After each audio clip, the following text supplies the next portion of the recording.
الوصفة اللي هتقضي تماما على غمقان الأكواع والركب والمناطق الغامقة الموجودة في جسمك زي عقل الأصابع، الأكواع، أي منطقة في إيدك، في رجلك غامقة، رجلك عايزة تفتحيها، أي منطقة غامقة في جسمك ما عدا الأماكن الحساسة عايزة تفتحيها.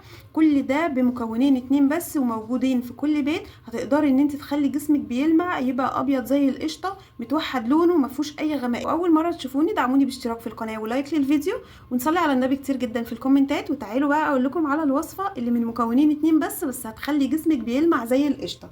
اول حاجه هنجيب اي بوله عندنا ونبتدي نحط فيها المكون ده. يا جماعه بيساعد جدا على تفتيح المكان وحرفيا بيفور الغمقان والاسمرار والتصبغات اللي بتبقى موجوده في الجسم، زي الاكواع بتكون سمره جدا والركب نفس الحكايه. وكمان يا جماعه مكان الشوز، رجلك، اي منطقه عايزه تفتحيها، هو معلقه من اي معجون اسنان موجود عندك، معلقه على حسب بقى استخدامك، تمام؟ معلقه من معجون الاسنان اللي انت بتستخدميه، اي نوع عندك مفيش اي مشكله. وهعصر على المعلقه دي او القطعه اللي انا اخدتها، هعصر عليها عصره من الليمون، حوالي يا جماعه كده معلقه صغيره من الليمون بالشكل اللي انتوا شايفينه ده.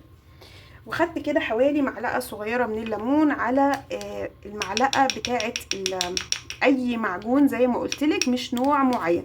وهتبتدي ان انت تدمجيهم في بعض، وهوريكي الشكل اللي المفروض تدمجوا كويس جدا جدا مع بعض لحد ما اوريكم الشكل المطلوب.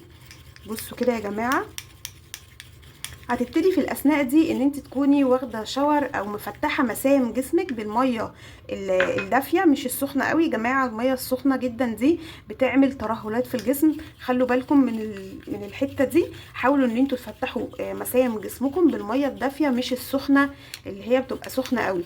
بصوا يا جماعه، وده شكل الوصفه بتاعتنا. هتبتدي بقى ان انت تفتحي مسام جسمك زي ما انا قلت لك كده بالميه الدافيه، وهتبتدي ان انت تاخدي الخلطه اللي احنا عاملينها دي. نجي بس كويس تاكدي ان الليمون اندمج تماما مع المعجون، وهتبتدي تاخدي بقى اي مكان غامق في جسمك، سواء بصوا كده يا جماعه عقل الاصابع، عموما الاصابع بتكون دايما غامقه، الايدين مكان المواعين، كل ده يا جماعه بيتزال حرفيا. الفرق من اول استخدام اديتك الفكره، بس تقدري ان انت تكتري طبعا في المكونات مفيش اي مشكله. هتفركي بس كده على ايدك حوالي دقيقتين، وبعد كده هتسيب الوصفه على المكان الغامق لمده 10 دقايق، وشوفي الفرق بنفسك باذن الله. من اول استخدام بتلاحظي الفرق.